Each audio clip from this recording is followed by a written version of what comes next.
Dès son arrivée au siège du Parlement ivoirien, la délégation que conduisent les ambassadeurs représentants du Togo et de la France a été conviée par le président Guillaume Soro à une rapide visite pour apprécier l'état de dégradation du bâtiment qui abrite depuis 1958 la représentation parlementaire ivoirienne. La visite s'est achevée devant les ruines du bureau incendié du président de l'Assemblée nationale.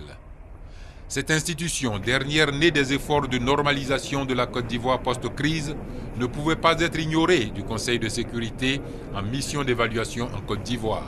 En engageant les échanges, Guillaume Soro s'est dit heureux d'avoir à partager avec les diplomates du Conseil de sécurité sa vision de l'Assemblée nationale, à savoir une assemblée de terrain qui compte des députés proches de leurs électeurs, malgré leur mandat national.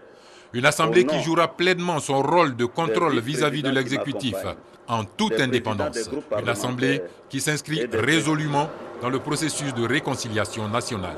Les membres de la délégation du Conseil de sécurité ont souligné les efforts accomplis en un an dans le sens de la normalisation de la vie des populations et de la vie des institutions ivoiriennes.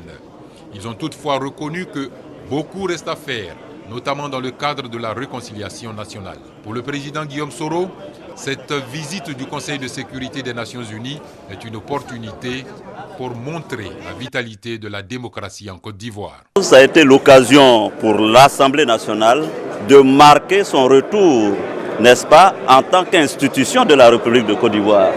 Et ça, c'est important.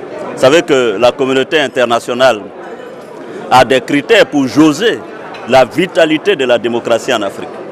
Et en autres critères, il y a, n'est-ce pas, le bon fonctionnement des institutions. Parmi ces institutions, il y a l'Assemblée nationale, la représentation nationale. Donc c'est extrêmement important. Nous avons échangé sur toutes les questions, sécurité, embargo, politique, réconciliation. Et je pense qu'ils sont aujourd'hui outillés puisqu'ils ont l'ensemble des informations que nous avons pu leur donner.